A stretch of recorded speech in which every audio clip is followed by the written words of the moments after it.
Okay, good afternoon. I said already like 4 times.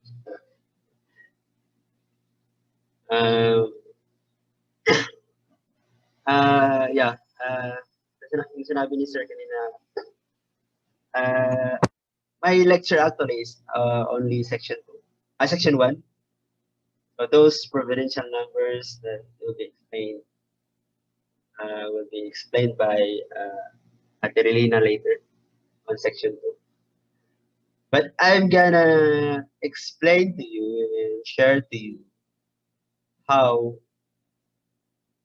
what how and what are the factors that determines the cause of this parallel providential period.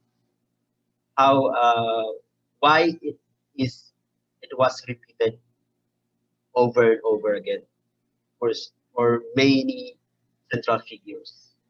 So i-share ko sa inyo bakit at ano yung mga factors na yun. And it is actually a very short um, uh, just 2 slides I think. Section 2 is quite just quite long. This chapter 3 is supposed to be like section 1 to 4, but since we are basing the 3-hour manual, only the 1 and 2 was going to the lecture. Section 1 and 2 will be going. So anyways, so chapter 3, the periods in the providential history and determination of their length.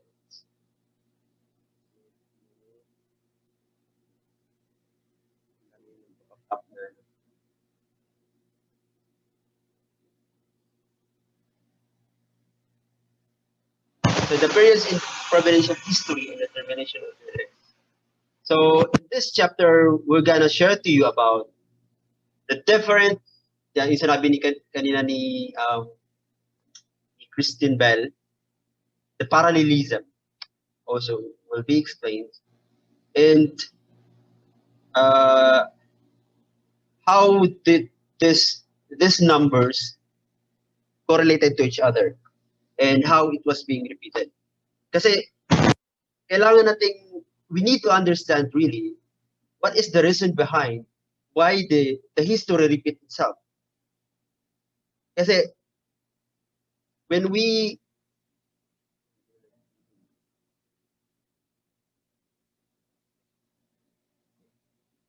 so from this section 1, when a period of history repeats the events of a previous period, albeit with differences in scope and degree, the two periods are called parallel providential periods. The principal cause behind this parallels lies in God's providence of restoration through indemnity. Parallel providential periods recur because of repeated dispensation to restore the foundation for the Messiah. In many historians said na nagre-repeat yung history. Paulit-ulit siya. And sinasabi nga nilang it moves in spiral movement. Spiral, parang palaki ng palaki na yung history. But in the same manner. Kaya sinabi lang nagre-repeat yung history. But the problem is they were not able to understand what is the reason why the history repeats itself. Di ba yung lagi natin narinig yan, history repeats itself. But those historians and other people who didn't know about the divine principle or the principle that we have could not really understand why these events happen repeatedly. Bakit nangyayari siya? And this one, i-explain natin kung bakit nangyayari. I know you knew this one, but let us study and deeper understand this, because this is very important. And so the parallel providential periods recur because of repeated dispensation to restore the foundation for the Messiah. So ang tawag sa pag mag-repeat ang history, ang tawag is parallel. Kaya sinabi niya parallel providential periods, which is repeating those providential periods, it's called providential. It's because this is where and how God works behind the history. So these are the parallel providential based on God's um, plan periods. So the reason why it was being repeated, it's because it is the history is will going to restore the foundation for the Messiah. We've learned already in the previous lecture from Adam's family until Jesus. History has been repeated, but they are preparing, it is restoring the foundation for the Messiah. Unang-una, why we need the foundation for the Messiah? It's because of the fall. And then from the very beginning, because there is like always a failure in every family. That's why it's being repeated. But why, ano yung lagi nilang ni-repeat? And that is the foundation for the Messiah. Always the foundation for the Messiah kasi they are preparing, all of them are preparing to receive the Messiah. Kaya yung ginawa niya sa family ni Adam, not Adam mismo, but the family like Cain and Abel, until Jesus, are supposed to be until like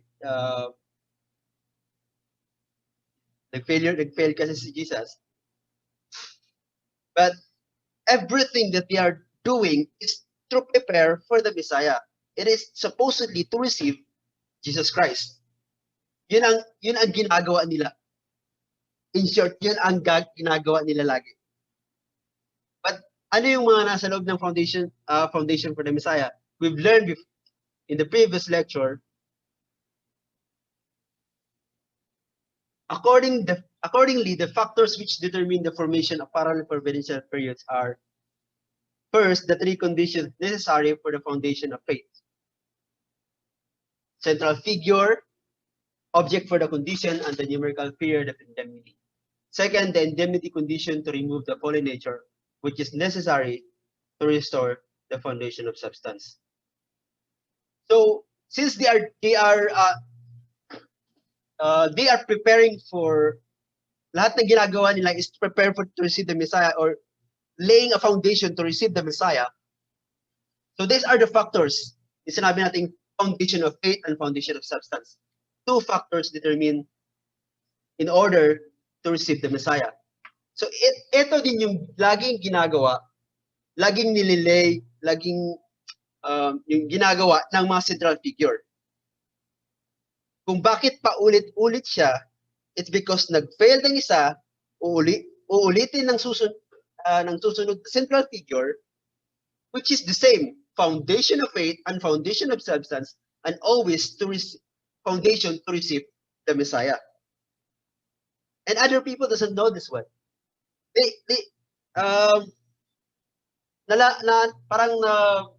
They knew history, but they always question why it always repeat. The purpose of this one is just to prepare for the Messiah, na kailangan talagang ma-accomplish ng central figure na yan on that age, yung responsibility niya. But the problem is always fail. So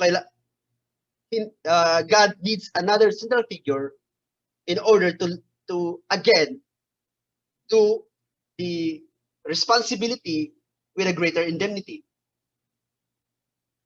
So yun, always the foundation of faith and foundation of substance. And we are the one who knew this like wisdom na we've learned from true parents. So kung sasabihin ng iba, pag tinatanong nila na ibang tao sa labas, like, ba't kaya palit ulit yung history? And you can answer that it's because there is a providential history like that, like this about Messiah and many things. You can already answer kung if they have questioned that one, and somehow this will be starting point that they will become curious about you. Na, uy, how come na you have that kind of idea? Pwede mo bang i-share sa amin ganun? So this was like mapapaisip din yung ibang tao, especially those professionals na nag-aaral ng history. They will actually amaze, and they will become curious if you are going to explain to this one. Not this is like religious style. Of course, this foundation of faith and foundation of like foundation for the Messiah, or why the history for itself. But this is the message behind the history. It is always that God wanted to save human beings. Kasi kung hindi lang mahal ni God yung tao, God, if God doesn't love human beings, if God doesn't like hindi niya inanong na children yung mga tao sa kanya, then God will not surely do this repetition. And we all know already that God is a God of principle. So he cannot just the blink of his power, then he will going to restore everything. It's not that easy, because God is a God of principle. He has to follow his own principle. He has to follow a certain numbers, numerical periods in order to restore something. So second, the indemnity condition to remove the fallen nature, which is necessary to restore the foundation of substance. Again, foundation of substance. And that is an indemnity condition in order to remove the fallen nature. And we've learned that this is the major problem of this, like most of the central figure. It is to remove the fallen nature. They always have this fallen nature sa sarili nila. And they were not able to unite with the Abel, with Adam, with the central figure in the specific age. So to remove the fallen nature, and this is always the problem. So we have this foundation of faith and substance. So yeah. So this section 1, I would like to share with you one of my experience. Why this parallelism, and yeah, yung about the divine principle is really like triggers the mind of other people. Kasi nung first year pa ako, tapos I said after ng first year, lumabas kasi ako eh. I went out IPLC. Second sem na ako bumalik, like second year, second sem. Yeah. First sem noon, lumabas ako. And what I did is I'm trying to find a job. Call center, tapos, yeah, many things. Then every time I don't have like, I do nothing. Sometimes nag-aantay lang ng interview. So pupunta ako sa may isang park malapit sa tita ko. Tambay lang ako doon. Yeah, and then there is this like Jehovah's Witness. Lumapit siya sa akin, in-explain niya sa akin. And you know, all these questions, and I asked, of course, na always ako na curious ako sa mga ganun. Especially also Jehovah's Witness. Curious ako sa kanila, so nakinig lang ako na talaga kung ano yung sinasabi. And then pagkatapos niya, I started to ask all the questions yung sinabi ni Father about life, purpose of the universe, purpose of the creation. And then may mga sagot sila, and may mga sagot naman sila actually, but I'm not always satisfied because they always based in the Bible, and dadalhin ka sa ibang verse na naman, tapos parang basta hindi siya clear, like systematic way of explaining to me, yeah, this questions. And one thing na hindi niya nasagot is about parallelism. So I asked him, why is it that the numbers in the Bible always repeat? Bakit, siyempre Tagalog kami. Bakit po, sir, bakit po, pwede bang ipaliwanag niyo po sa akin kung bakit po paulit-ulit yung number sa Bible? 40 days, 120 days, 3 days, all those 70, 144, 77. Why? Sabi ko, oh, of course, he was shocked kasi sino ba ako tapos magtanong ng mga ganon. How come he know this? All these things. To be honest, yun ang hindi niya nasagot talaga. Of course, always ang sinasabi nila na, always ang sinasabi ng kahit Catholic nga only God knows. God, I hope you know what I know. Hindi niya nasagot.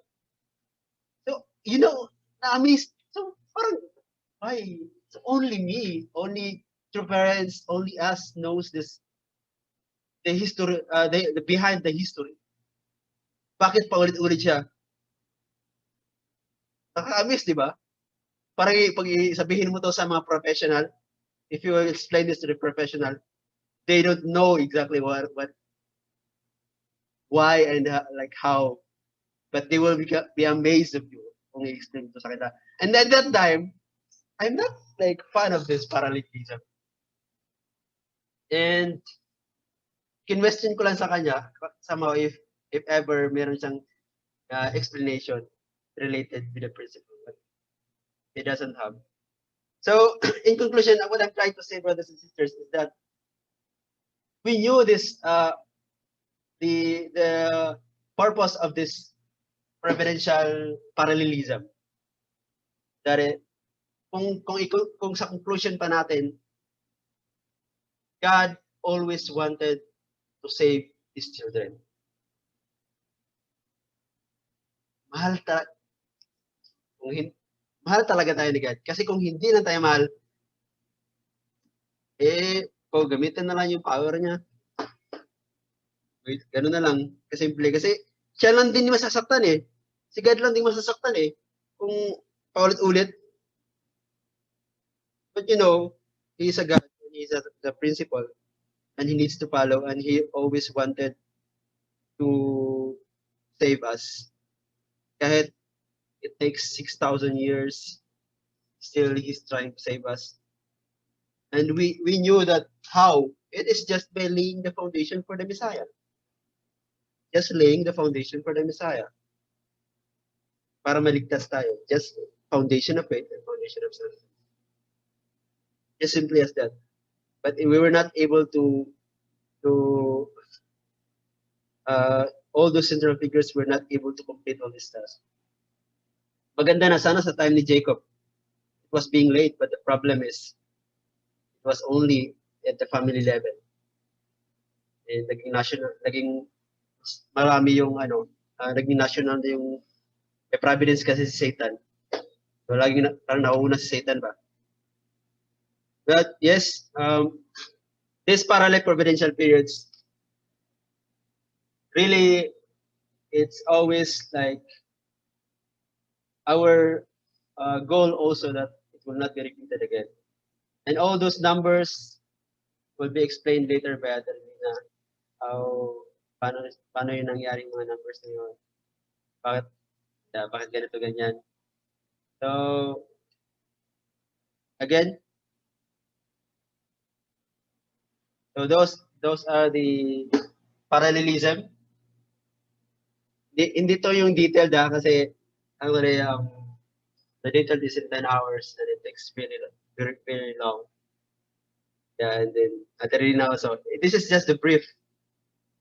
We want you to realize that how and what is the reason behind why it was being repeated. So it's not really good if you at this time mag-fail tayo sa responsibility natin. Okay? Kasi for sure, if we will fail, God will surely find another person from our descendants na mag-fulfill ng responsibility natin. And you know what? This is like, mas mabigat sa kanila. So pag ipapasa pa natin, if we fail today, and tomorrow, our descendants will going to pay greater indemnity. So painful.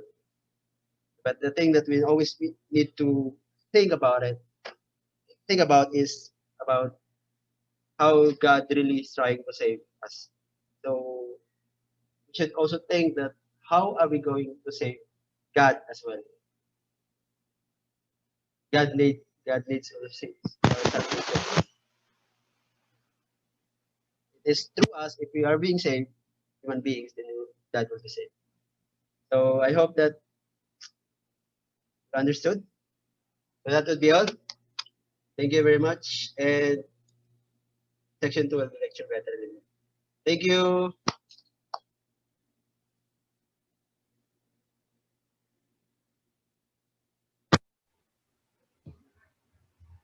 Okay, let's give a hand to Erwin. Thank you very much for that presentation, Erwin, and I hope that brothers and sisters, you were able to get a hint of why there's so many repetitions, most especially in history. Actually, kung titignan natin, history repeats itself. And why it is being repeated? Dalawa lang naman eh. Hindi tayo natututo at hindi tayo nagbabago. Tama ba? Walang foundation of faith and walang foundation of substance. So that is a challenge to us, right? So to further discuss, brothers and sisters, are you now ready to continue our lecture? Our next presenter would be our soon to be, ano tawag nun? Soon to be the heart of BFD education team, Oh. the heart expert. May heart Okay. daw. So, kasi sa education, BFD education, we are now developing a different levels of responsibility na ano. Kaya nga, we needed a lot of lecturers, a lot of brothers and sisters who wanted to share their heart to guide our brothers and sisters who will be receiving the blessing, who will be starting family, and who will be raising their children, and so on and so forth. What I'm saying is, we needed you. Hindi pa ba kayo nakukonsensya, brothers and sisters? We really needed a lot of, hindi namin kailangan ng full-time na mag-stay ng HQ, mag-stay ng center. What we wanted is those people who have a heart who wanted to share and guide brothers and sisters towards the fulfillment of their portion of responsibility para lahat tayo will be together, enter the kingdom of heaven, and we are all the expander of God's providence or expander of the foundation that was laid by true parents na substantialization of chinilgo. Aju? Kaya tingnan natin dito kung kailangan bang tayo ang magantay o si God dapat ang mag-set ng numbers and tayo dapat ang susunod sa number ni God. Aju, brothers and sisters? Hello? May kausap po ba ako? Any remarks, thumbs up, or any any reactions na sa screen niyo para sa ganun we can see that we are together and we are learning together. Yan, thank you very much. So let's welcome one of our UPTA soon to be graduate and soon to become a certified national lecturer recognized by our national leader. Okay. And lahat sila actually Lalamig na yung kamay ko. already recognized by our national leader, yung mga estudyante ng UPTA, and we are opening also the second batch of UPTA wherein a 1-year divine principle intensive study. Pero twice a week lang yung session natin. Okay, so if you wanted to know more about, just contact Herwin. Mag-PM lang kayo kay Herwin, and Yes. he will be giving you a lot of information. And then also you can also visit our Facebook page, Universal Principal Training Academy. And yung ginagawa ng UPTA meron din sa YouTube, Universal Principal Training Academy. So without further ado, brothers and sisters, let's welcome our very own Ate Relina. Okay, good evening, good afternoon. Parang So, sinasanay mo ng sarili mo na gabi ng lecture natin, te. go nga eh. Ano ba yun? So, we learned from section 1 from Kuya Herwin about the parallel providential periods at kung bakit ang galing ko nga doon, nakakainis na siya. Wala naman na akong kasama. Naririnig ako? Naririnig po ako? Yes. So, ang ibig sabihin nun, ano ba ibig sabihin nun? Bakit nagpa-parallel? Sabi, hindi nga, sabi ni Sir, as was mentioned by Sir Randy and Kuya Herwin, Sir Herwin, is that hindi tayo natututo, tigas ulo natin, ganun. Besides, one of my realization is that, tag dito, our Heavenly Parents never fails to hope. Palagi siyang umaasa sa mga tao na one day ma-fulfill yung purpose of creation, and that yun, everybody can fulfill it through of course, through the Messiah. And that ang maganda doon, palagi siyang nag-hope sa atin. Kung tutuusin, ang Heavenly Parents, ang champion of hoping, parang ganun. And patient, di ba? Yung grabe siyang maghintay, di ba? Patient and waiting. And of course, while waiting, he is suffering kasi nakikita niya yung failures. So, bakit siya nagre-repeat? The reason why it was repeated is that, una, kasi nagkaroon nga ng failure kasi nga hindi natututo, and that God is hoping and will be choosing another person sa another era. So maghihintay siya, kahit na nagkamali na yung nauna, maghihintay siya ng panibago sa ibang era. So kaya siya tumatagal. And that yung bagong central figure, he needs to indemnify everything. Kaya kung ano yung failure nung una, uulitin nung pangalawa ay yung current current central figure. Kaya siya nagre-repeat. Kaya pareho din yung number niya.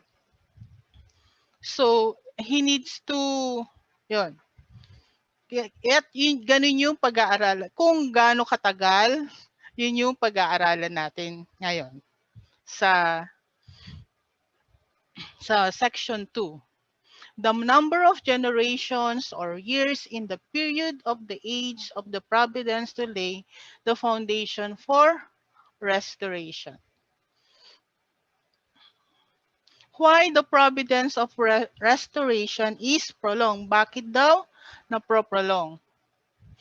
According to the principle of predestination, since God absolutely predestines His will, He will surely realize it one day. Ano ba yung naaral natin? What did we learn from the principle of predestination sa part 1? Ano ba ibig sabihin ng predestination? Ano ba yung absolute na pinapredestine ni God? Meron ba? Meron ba tayo sa Meron bang pwedeng sumagot kung ano yung absolutely predestined by God?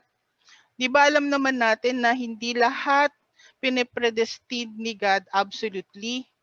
Meron siyang particular na pinipredestine. Ano yon? Can I hear from the participants?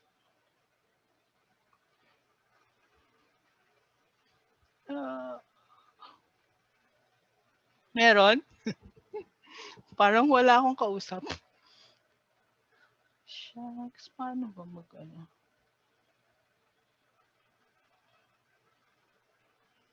Ano makikita?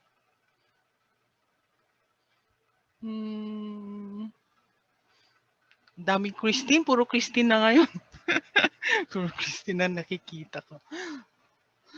Gusto ko brother. Ganun. Sir Leomar, ano yung pinipredestine ni God absolutely? Wala si Sir Leomar.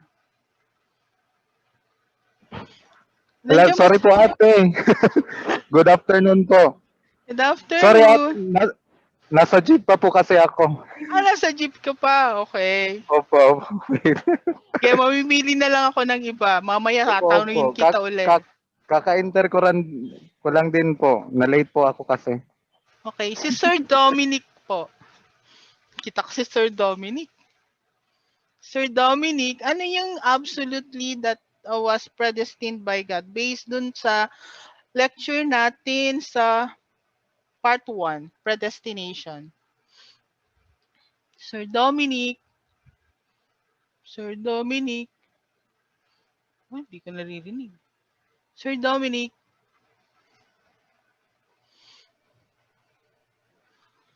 Hindi niya ako naririnig. Sir. Sir Dominic.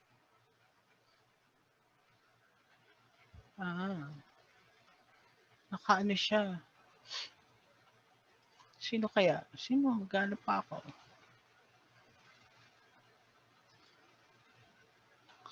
Sir Ricky. Lahat sila nakaano. Ano po yung question, ma'am? Ano yung absolutely na pinepredestine ni God? Di ba? Hindi naman lahat di ba we learn from the tag dito. Part 1 yung predestination na hindi naman pinepredestined lahat ni God. Meron lang siyang isang particular na absolutely pinepredestined. Ano 'yon?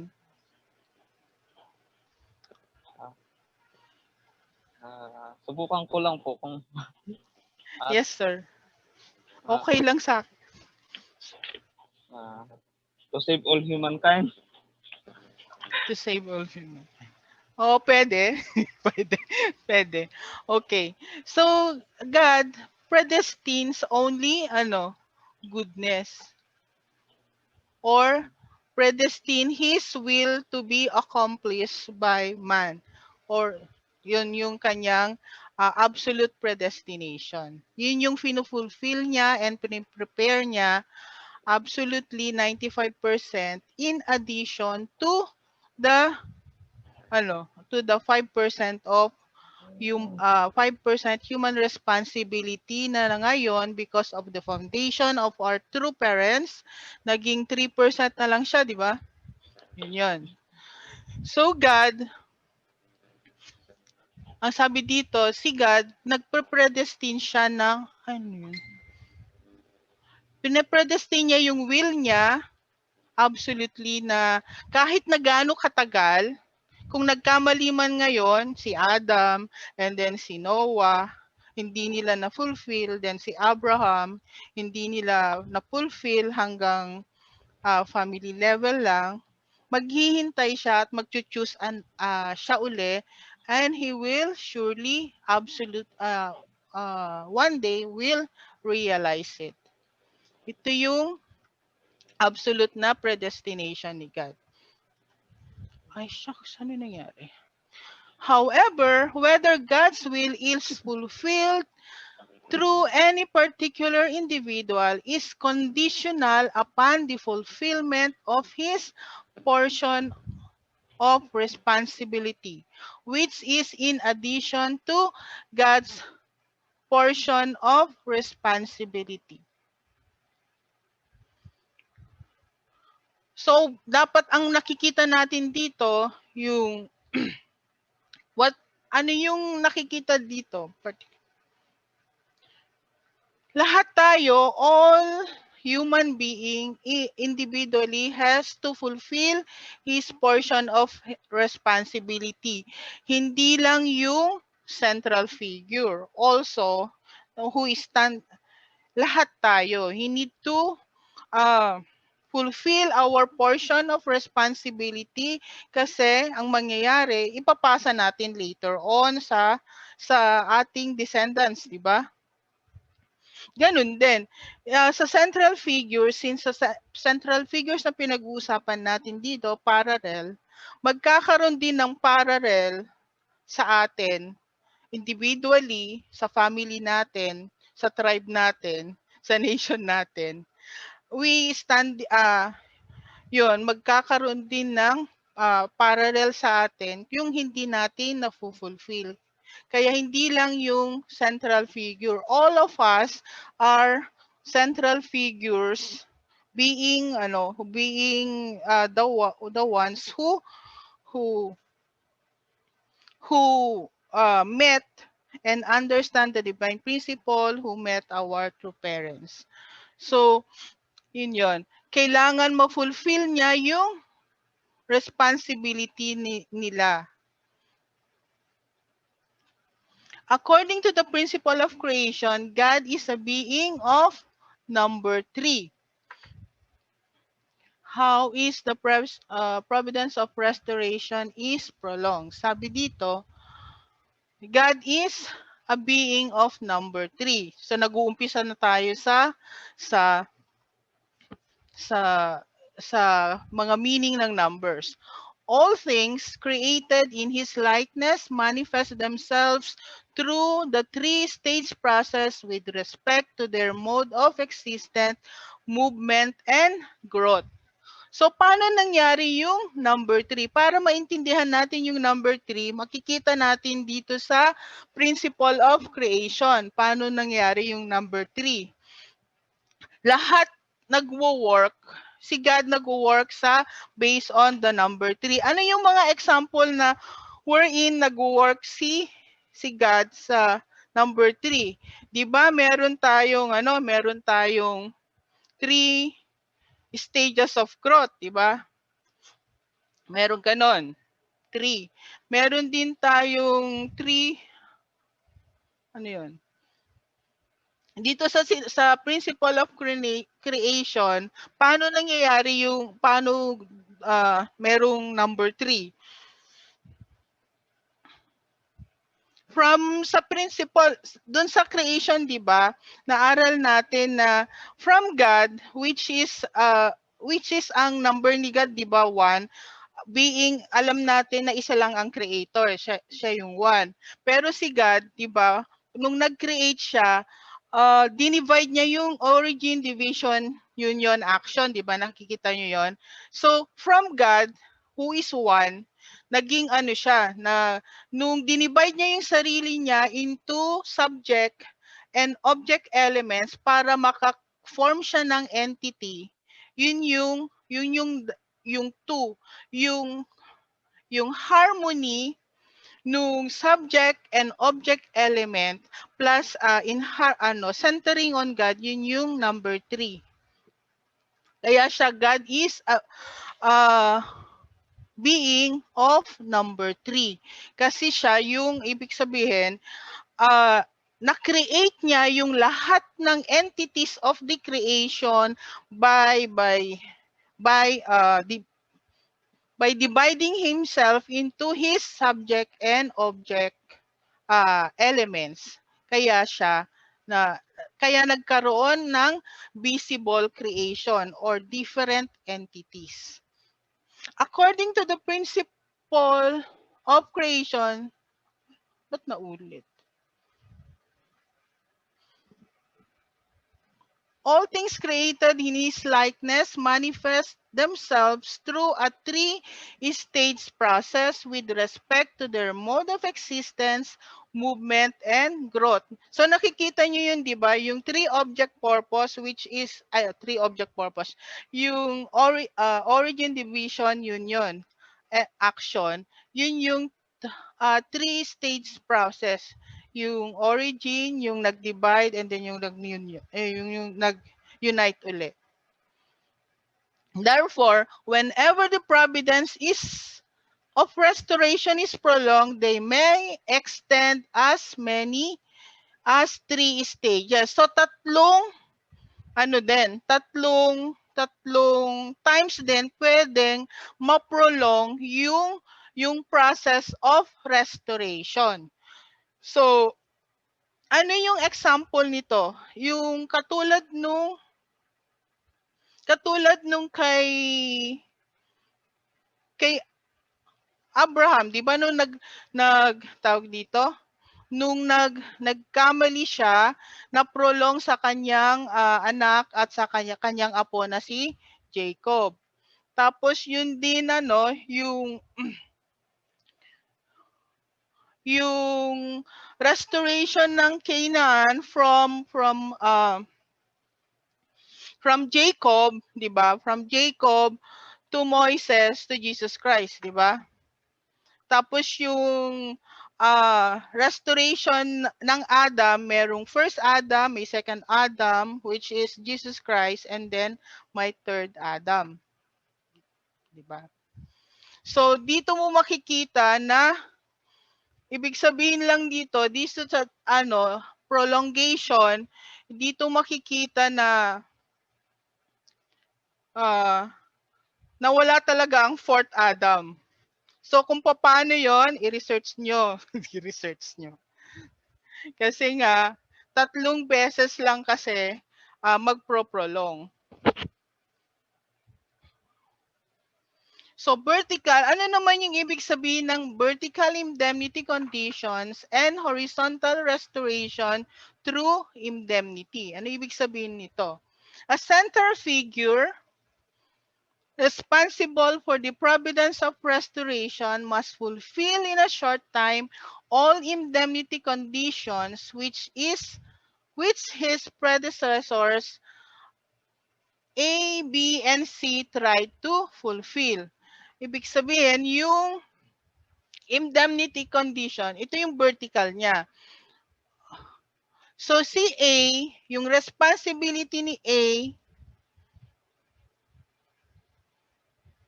saka yung responsibility ni B, dahil 3 beses siya, di ba, pwedeng ma-restore. So yung responsibility ni A na hindi niya na-fulfill, saka ni B at ni C, yung current central figure, kailangan niyang i-indemnify lahat yung hindi niya na-fulfill nung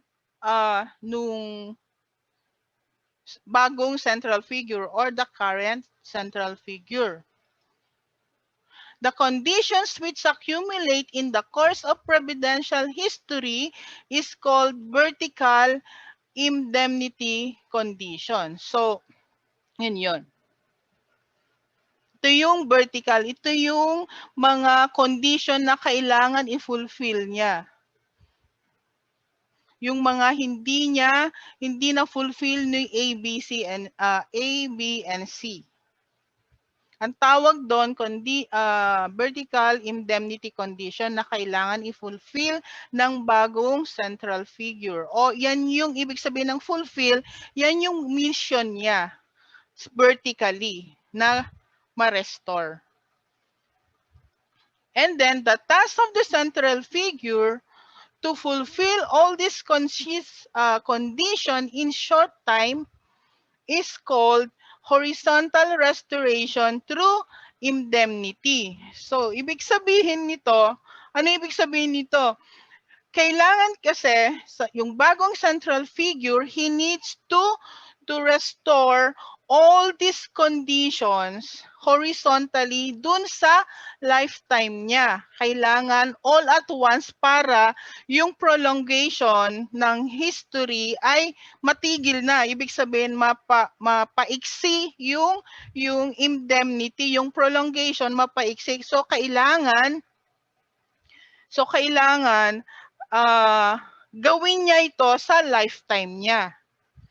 Kaya yung lahat ng kaya kailangan talaga na as much as possible, kung tayo ngayon yung central figure, ang lesson dito, kailangan i-fulfill mo na nang sa ganon hindi mo ipapasa sa next central figure. Nang sa ganon, hindi na mag-accumulate yung vertical indemnity conditions. So you need to restore it horizontally. I-indemnify it horizontally sa panahon mo. In this sense, we can understand that each central figure, A, B, and C, yung prime, A prime, B prime, C prime, tama ba prime yan? In the providence of restoration, stand not only on himself as an individual, but represent all forefathers, prophets, sages, who had the same mission in the past. He bears within him the fruits of their labors in history. So kung meron silang mga successes, i-inherit din niya. Pero hindi lang yung mga success nila, but also the failure. Yung kanyang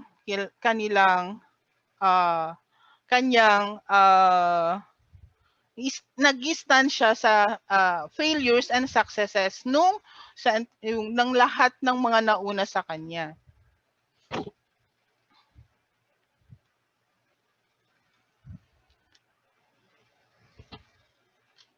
The horizontal through indemnity carried out. Ano naman yung horizontal restoration through indemnity carried out vertically? Since the work of restoration in Abraham's family was the third attempt in the providence to restore the family foundation for the Messiah, the principle required that his family accomplish God's will without fail. Ibig sabihin, ito yung example ng horizontal restoration through indemnity carried out vertically. Kasi naiiba sa lahat ng central figure si Abraham yung naiba dahil nagkaroon siya ng second chance. Nagkaroon siya ng second chance kasi nga pang third na siya, di ba? Kasi nag-fail ang Adam's family, nag-fail yung Noah's family, so pangatlo na siya. Nag-fail din siya sa first offering niya, pero binigyan siya ng chance ni God dahil anong nangyari? Dun sa offering ng dove, ram, and heifer, 'di ba? Sa family level, kailangan kasi ma-restore na niya sa family level. Take note, family level to yung family ni Adam, Noah, and sa kanya. So kailangan, dahil pangatlo na siya, na kailangan i-restore yung family foundation, kailangan na niyang binigyan siya ng chance ni God na kailangan sa third attempt, kailangan kasi 'di ba sabi natin sa principle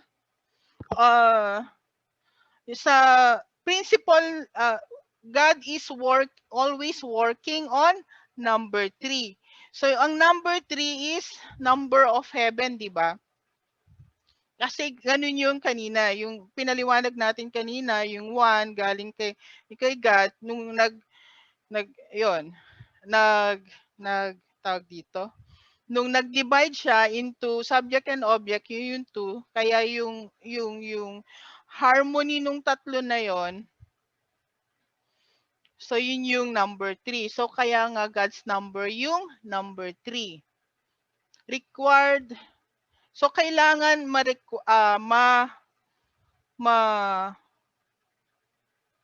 ma-fulfill na niya or ma-restore niya yung family foundation sa panahon niya. Kasi alam naman natin that Abel and Noah was successful sa individual foundation, 'di ba? Sa foundation of faith nila. Pero hindi lang sa uh,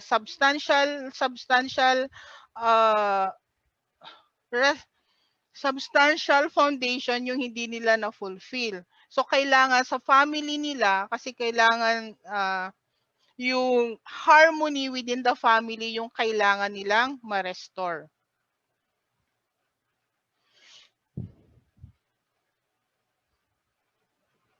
Hence, when Abraham failed in his symbolic offering, he completed it vertically through the generations of Isaac, Jacob, and God could still credit him with having fulfilled in his own generation. This type of restoration is called horizontal restoration through indemnity carried out vertically. So naipaliwanag sa previous natin na naipaliwanag na kung bakit binigyan ng chance ni God si Abraham sa second time, di ba? Kasi, yon. So, hindi ko na kailangan ulitin pa kung bakit kailangan nabigyan merong naipaliwanag niya sa previous lecture natin. Ano naman yung mga numerical indemnity periods for restoring the foundation of faith? A central figure has to fulfill one or more numerical indemnity periods in order to restore the foundation of faith. Ano ba yung makikita natin na isang central figure, 'di ba? Nagsimula kay Noah, sabi doon, kailangan ng paulit-ulit 'yon, kailangan ng 1,000. Nung nag-fail si Abel, bago dumating si Noah, kailangan munang may 10 generations. 10 generations or equivalent to 10 generations or 1,600 biblical years. Pagkatapos kay Noah, another 400 years, di ba? Another 400 years bago dumating si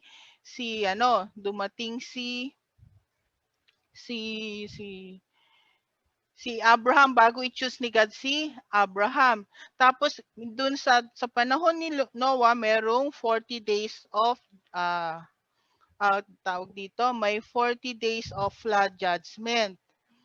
Tapos may sinasabi doon na 40 days of fasting ni Jesus Christ. Ganon, yung 40 years ni Moises sa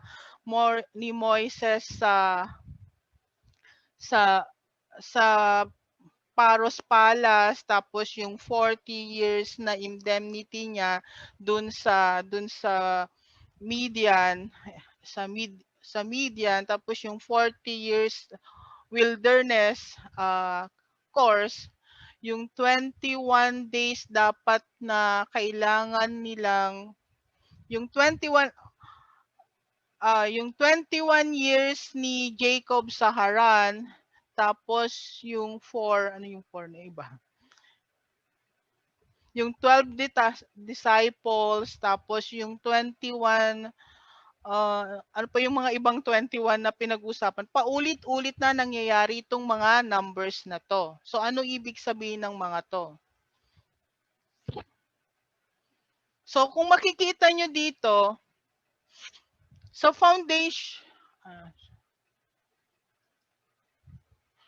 the first human ancestors were to lay the foundation of faith based on significant numbers including 12, 4, 21, and 40, which represent the numerical growing period. So nakikita nyo itong may numerical growing period. Yung growing period natin, meron tayong sinasabing formation, growth, and completion. Tatlo siya, di ba? 3 siya. So saan galing yung number 12? When when they then accomplish the purpose of creation, they would have become the perfect embodiments of the quality of this number. So, saan galing yung number 12? Yung number 12 is galing dun sa... Oh, nawawala.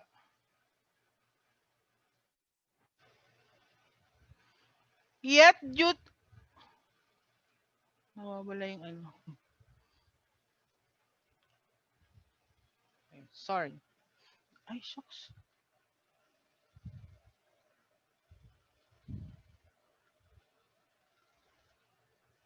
So, saan galing yung number 12? Pasensya na. Nalito ako. Yung nanggaling yung number 12 is yung ano, yung 3 growing periods times yung 4 position foundation na kailangan mo fulfill ng every kaya siya 3 times 3 times 4. Yun. Yung 21. Samantalang yung 21, so yung para mapabilis lang natin, samantalang yung 21, kailangan malaman natin yung tungkol sa 3 growing periods plus yung number ng heaven which is 4, tapos yung 4 position foundation wherein ito yung fulfillment ng human portion of responsibility, yung 4 position foundation. So 1 plus 3 plus 4 equals 7. Tapos, 7 times 3, yung 3 growing period, yun yung ibig sabihin ng 21. Yung 40 naman, paano nangyayari yung 40? Di ba yung kailangan kasi, di ba, lahat kasi ng yung growth and development ng lahat ng entities, especially human beings, ay kailangan niyang makapag-form ng 4 position foundation kay God, di ba? Yun doon nag-uumpisa yung sa kanya. So 4 times yung lahat ng position na yon times 10. Times 10. So, times 10 siya. So, saan galing yung number 10? So, ang pinanggalingan ng number 10, bawat kasing isang na to, yung 3, yung 3, 3, 3, 3. Yung 3 stages of growth ay nadi-divide pa rin to sa tatlo. So, meron siyang 3 stages pa rin siya. Yung formation may 3, may yung yung growth may 3, yung completion may 3, di ba? So 3 plus 3 plus 3, 3 times 3 is 9, di ba? Pero hanggang completion lang yon. Kailangan yun yung indirect dominion ni God. Ay yung indirect dominion ni God plus 1, yun yung mismong perfection wherein yung man kailangan niyang mag-unite kay God, kaya naging 10 yon plus 1, kaya naging 10 times 4 sa lahat nung kasapi nung members positions in the 4 position foundation, kaya siya naging 40. Kaya ang ibig sabihin ng 40 is separation from Satan, kasi nakapag-unite ka na. When you form a 4 position foundation, it means perfection, and then na-meet mo na si God. Kaya yun na nakapag-unite ang man kay God. Kaya siya palaging kailangan mag-separate centering on number 40, kailangan makapag-separate kay God. Yun. Yun yung ibig sabihin ng yung short explanation ng ibig sabihin ng 12, 4, 21, and 40. Yet due to their fall, itong mga numbers na to, all these numbers were claimed by Satan. Therefore, the central figures in providential history must fulfill numerical periods of indemnity to restore the numbers 12, 4, 21, and 40. So dahil nagkaroon ng fall, kailangan natin at na-claim to ni Satan, kaya palaging nagre-repeat itong mga numbers na to, yung 12, for 21 and 40 in the restoration process. Kasama siya sa numerical indemnity periods. Oh, tapos na. So that ends the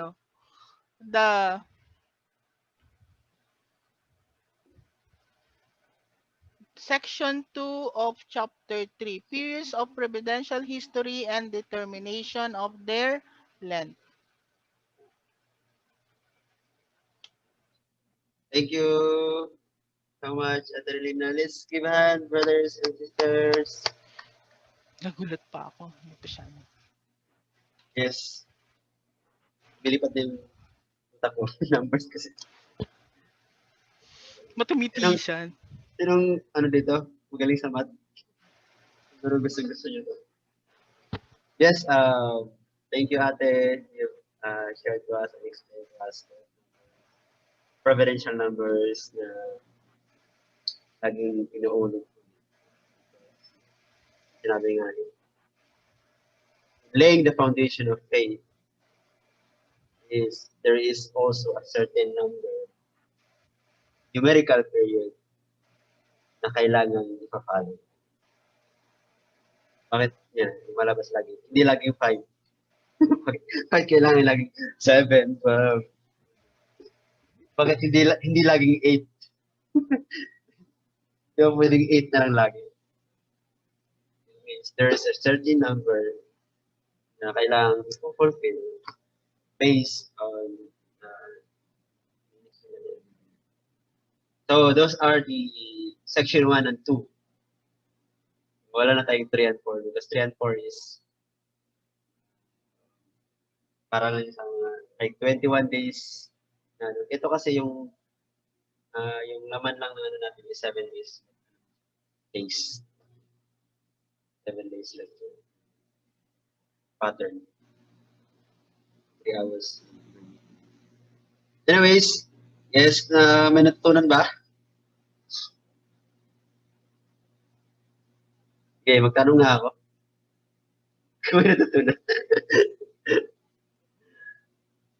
Anong meaning ng ano? Let's see. I have to test. Tama. Start tayo sa 3. Ay, 1 na lang, 1. So, saan nagsimula yung 1? Yeah, you can answer in chorus. Wala lang mali. Kailangan lang ng right perspective. Wala daw tama at maling sagot, sabi ni Sir Herwin. Right perspective lang. Alay mo, iba yung ano yun. So, number 1.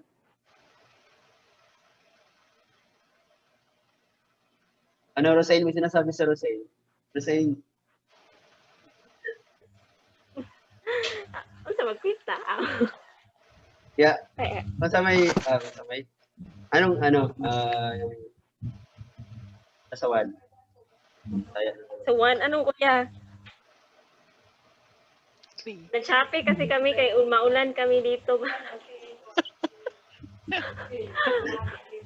Hindi ko masyado maputol-putol ba yung yung lecture.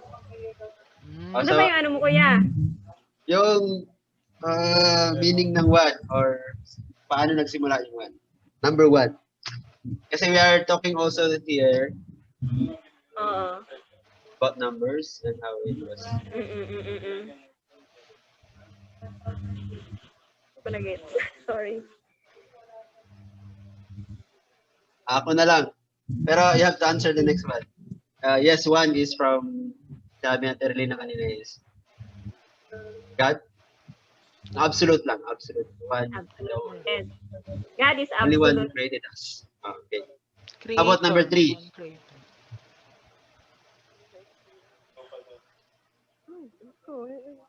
Number 3 na lang. Okay. Kaya saan naman ko? Nakoy country Wala meron. Number Wala man ako makita. Ang dami. Ay, Wala. wala. Wala. Pwede ba?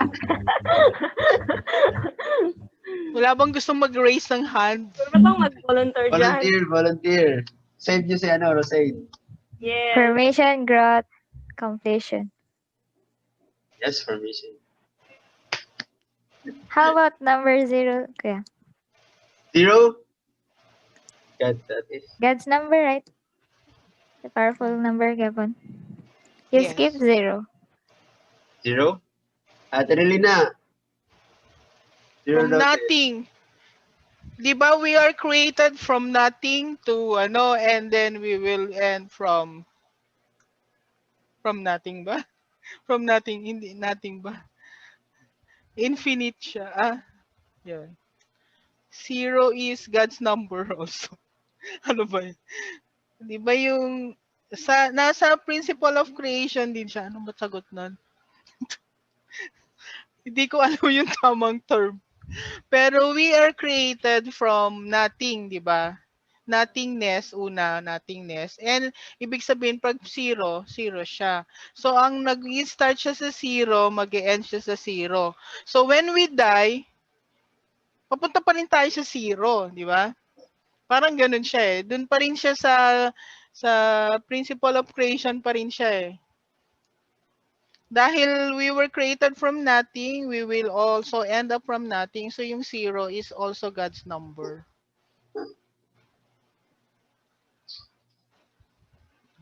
Okay.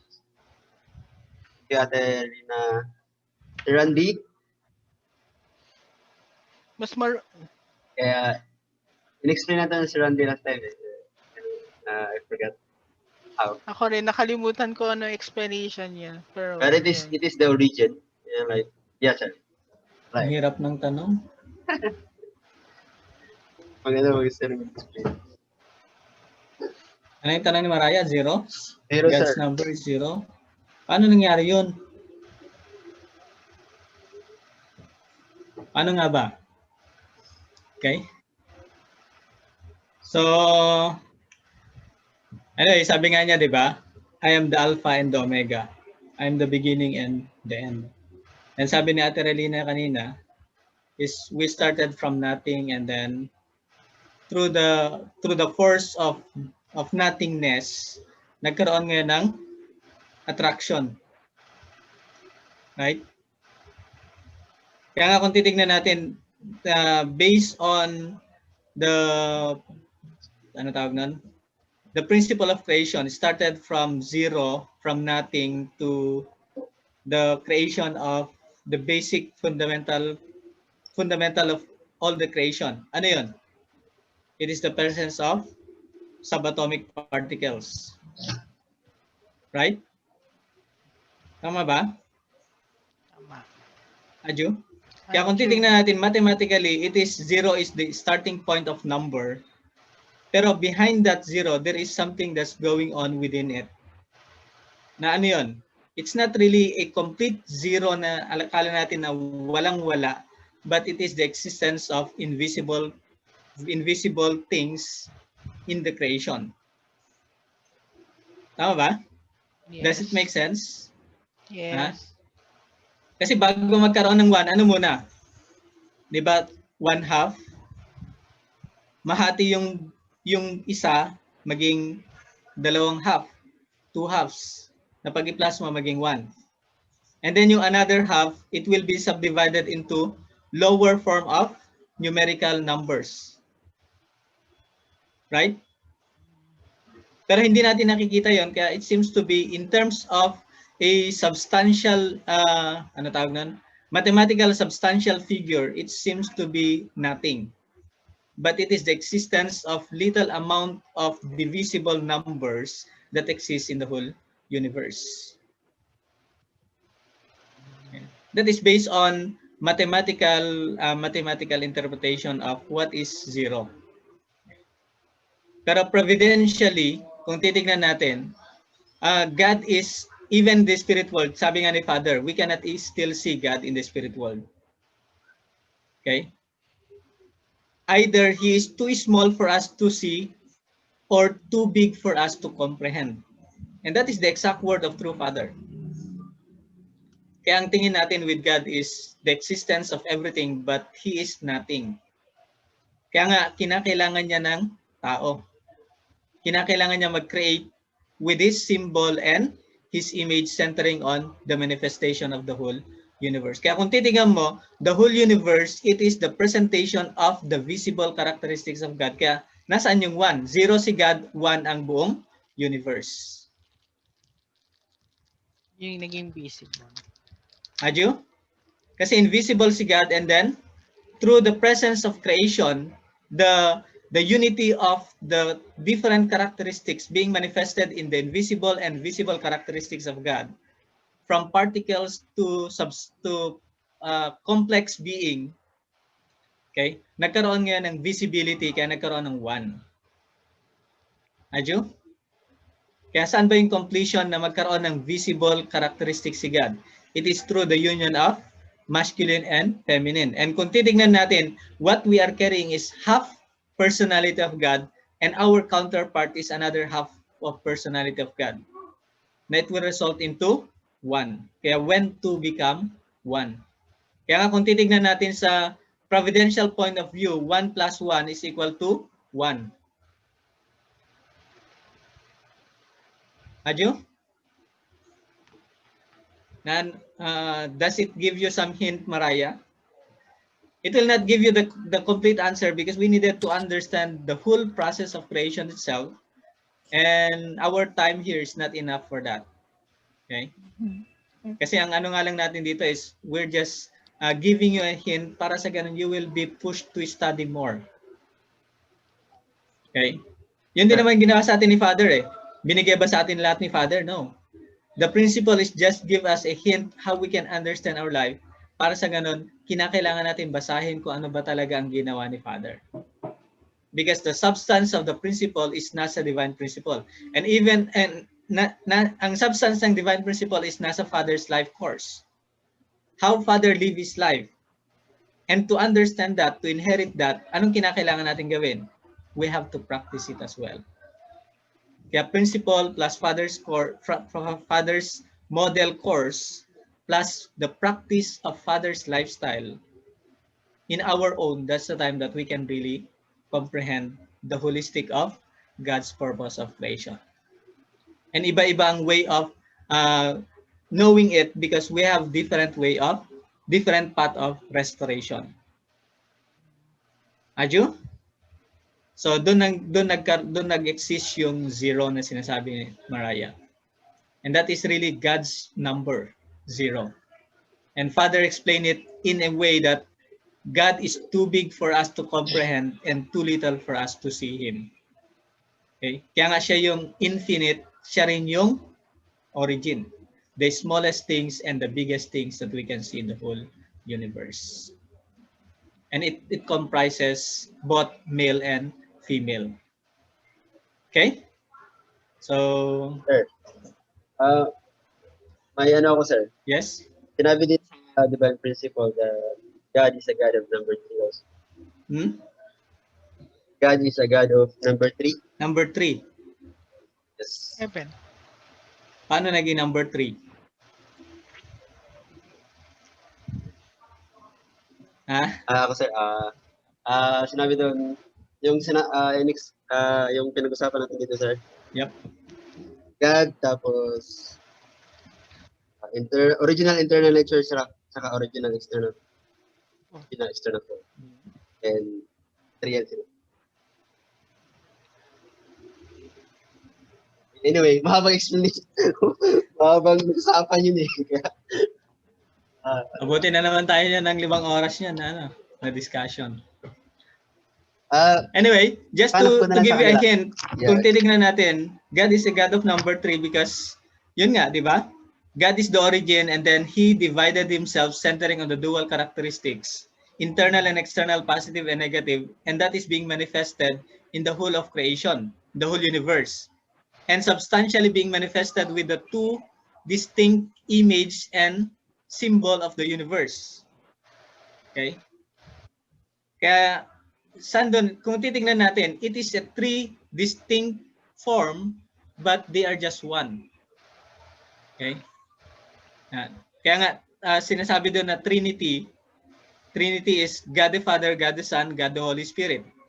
Pero ang substantial Trinity is God, man, and woman.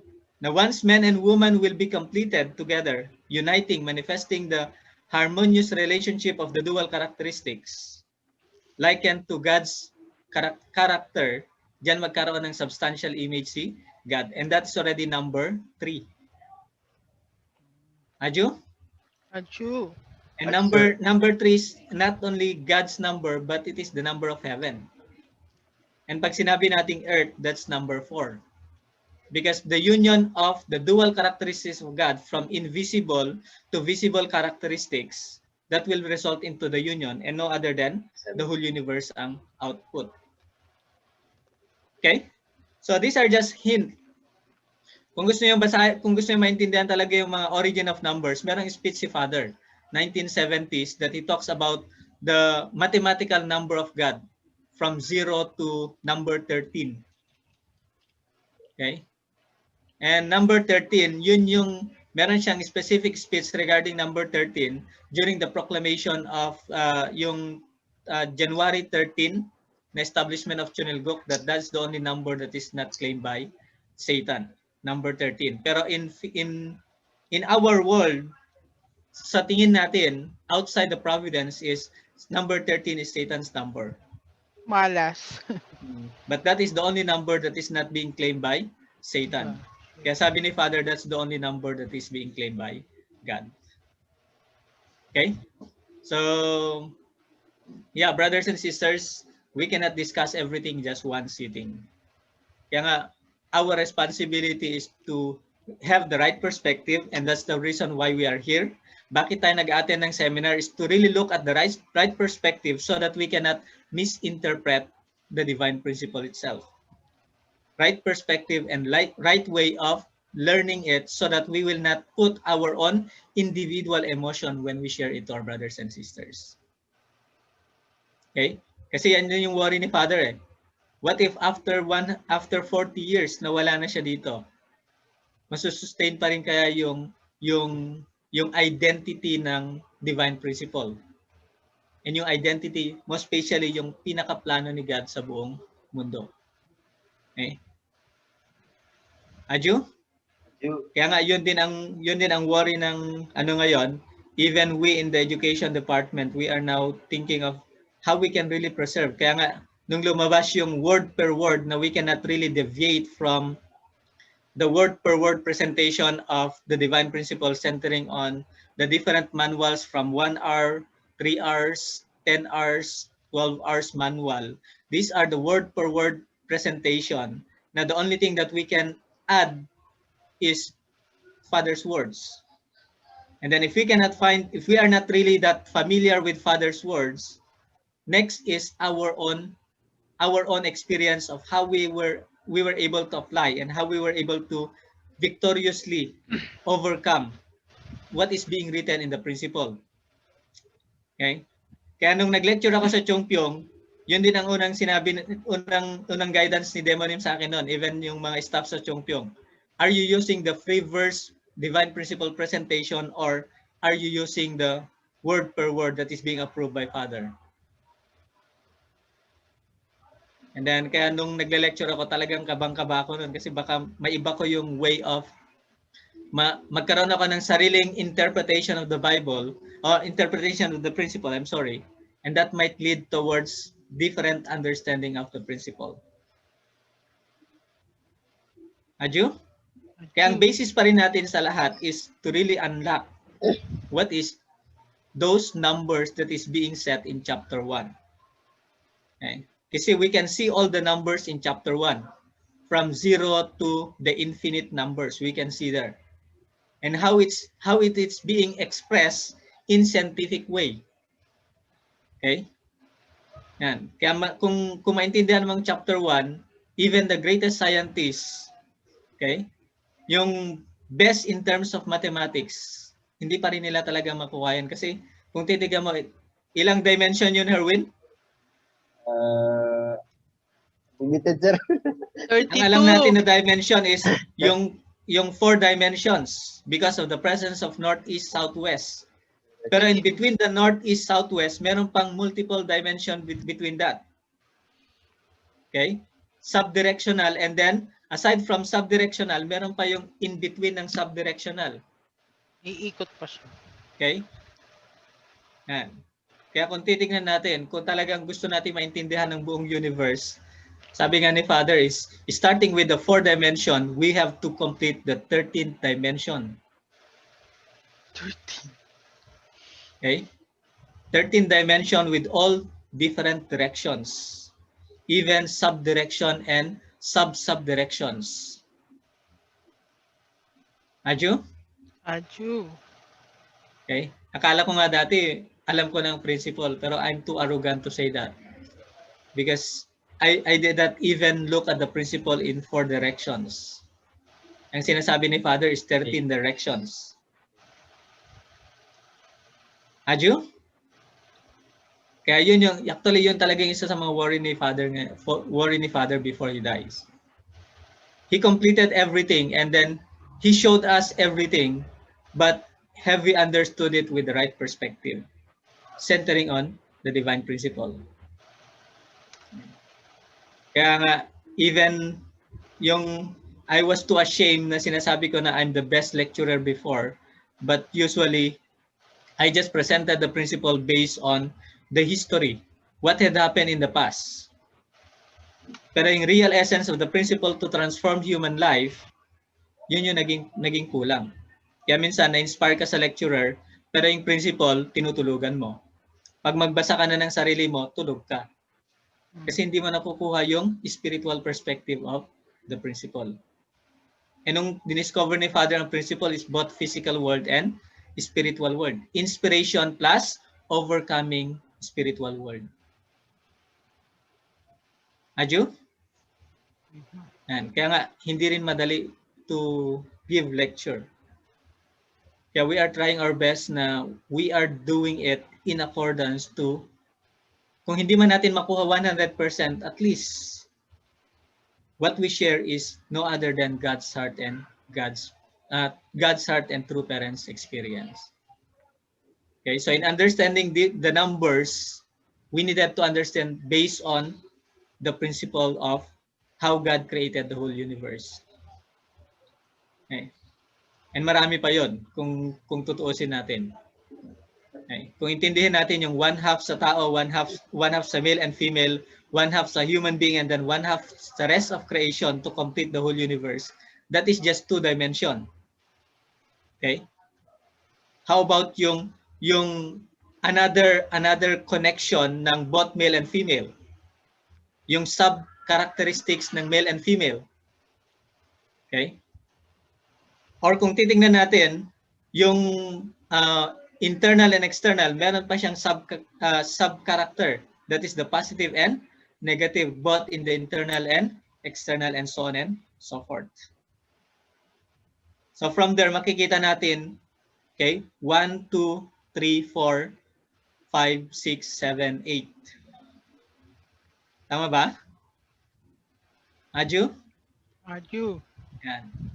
And then yung present yung sa growing period, that's already the external development of those numbers, expansion of those numbers. From number 10, mag-expand na siya towards the whole universe. Okay?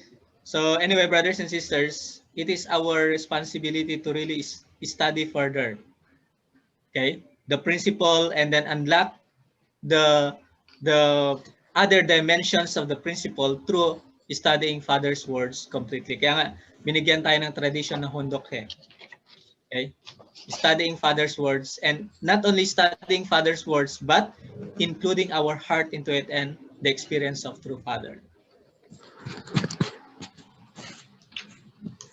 Aju? Adju. So, we needed to do a lot of things. Lalong-lalo na we are talking about the substantialization of Chunilgok. Okay? Actually, established ng Chunilgok eh. Pero ang kulang na lang is yung Tao. parang men and woman of Chunilgok. Tao. Yung physical nation ng Chunilgok, yun na lang yung kulang eh. Sovereignty. And who will do that? Si Father pa rin ba ang asahan natin? Actually, it's no other than us. Kaya nga tayo yung tinetrain ni Father before. Even now, Father and true parents, they are still training us. Okay? How we can live our life to be in accordance to becoming the owner or the citizens of Chunilco. Until such time that all people will work together to build the substantial nation of God. Okay? So, humaba na yung ano natin from 0, from number 1 lang, kung saan-saan na tayo nakakarating. Anyway, gaya nga ng sinasabi namin, actually, ang discussion namin sa classroom ng UPTA is just, hindi pa yung talagang discussion kasi meron pang sub-discussion after. Kaya minsan pag nag-meet kami, pagka nagkakaroon kami ng chance to meet together either in Zoom or even after mga seminars na ganito, we are discussing things because that's still part of the UPTA training program. Yung classroom is just a, kumbaga yun lang yung parang classroom type na discussion, but even beyond that, we can still discuss things. We can still share our insight if it's really connected to God's insight or not. Okay, so yun yung flexibility ng UPTA na what we are doing right now. And I'm very lucky na yung mga first batch na nag-enroll when we started this, talagang they really wanted to go beyond the level ng yung narinig nila, yung naintindihan nila with their heart and how they can practice it. Kaya even pag nagle-lecture sila, actually, they are being challenged. Every time na nag-meet kami, we're still talking about how they can really present the principle, how we can really present together the principle in a way that we can understand our portion of responsibility. Kasi kung base lang tayo sa principle, that's responsibility of true Father. How about our responsibility? And that's also very important. Aju? Aju. Kaya baka dito sa Pilipinas nag-umpisa yung UPTA, now it's already becoming a loud rumors outside the Philippines. Kaya meron na mga nag-inquire from Nepal, from other countries. So nasa inyo kung magpahuli kayo. Okay, so anyway, brothers and sisters, I'm not saying na UPTA is the only way. But actually, UPTA is giving an avenue for brothers and sisters who wanted to start a new beginning to really become part of the Providence wherein hindi natatap ng national organization natin. Kasi when I check yung result nga ng discussion namin sa 40 days and 21 days is more on for those people who are actively participating. Eh sabi ko, how about those people who are not actively participating? How we can really encourage them? And then sabi ni Kuya Ariel and even our national leader, yun na nga yung yun na nga yung ginagawa ng UPTA and BFD ngayon. Okay? Adyo, brothers and sisters. Kaya kung makikita nyo, we are invisible in the structure of our movement. Okay. Sabi nga ni Ato Del, hayaan mo tayong spirit. Sila yung physical body, tayong spirit. Okay? So, kaya actually even they are even questioning bakit daw merong sariling 21 days ang BFD. Pero sabi naman kasi ni Father, education is not ended within the 70 days na proper na classroom type education ng divine principle. But it is a continuous education, and sino mag-handle nun? Actually, that is the responsibility of Blessed Family Department. And ngayon nga lang siya ngayon lang talaga nagwo-work ang BFD in terms of this. Dati is more on facilitating the blessing lang ang ginagawa ng BFD. Education prior to the blessing. Pero ngayon, we are now really working to the BFD will really become the substantial Holy Spirit of the movement because the blessing is the most important activity of our true parents. And yun yung transformation of lineage natin. And then after we receive the blessing, how we can really reach out, how we can really fulfill our portion of responsibility. Okay? how we can really substantialize yung natutunan natin from the principle. Okay? And true parents cannot guide us individually. Kaya nagkaroon ng BFD sa every nation. And now, every region magkaroon na rin ng BFD. And every province, we're planning na magkaroon na rin ng BFD for this one. Okay? So, kaya pasensya na kayo kasi napasama kayo sa hindi kayo makapag-join ng blessing. Hindi kayo hindi makumpleto yung matching ano tawag nun? Matching form nyo kung wala kayong 21 days na BFD education, continuing education program prior to matching. Kasi sad to say, it's really painful in the heart of true father pag nakikita niya na ang daming mga minamatch si father tapos many are really ended in failure. Okay? Yan. Kaya anong gagawin natin bilang mga anak? What can we do as the children? Can we let it continuously happen? Na parang gawin na lang ang blessing, ang matching na parang just a ordinary, wala nang value, wala nang ganun ka-strict na value na hindi na bibigyan ng importance ng brothers and sisters. And we cannot afford that, brothers and sisters. That's why we are now, together with Ate Dulce, we are now developing this educational program na preparation towards matching and then continuous education even after the blessing, even when you started family. Okay? And kaya we are challenging yung international BFD and even Asia Pacific BFD na yun yung sineset na natin and they're still starting to develop as well in their own. Kaya nga sabi namin ni Ate Dulce, the best thing is how we can work together so that we can really expand the true foundation of our true parents. Aju? Achoo. Okay, so I think that's it's not yet everything, but that's just a hint that we can use together, brothers and sisters. And gaya nga ng sinabi ko, we are not enough to handle the 7.7 billion people. Okay? Kaya nga nung ano tong yung mga first batch ng UPTA, sabi ko sa kanila is, can you stay with me?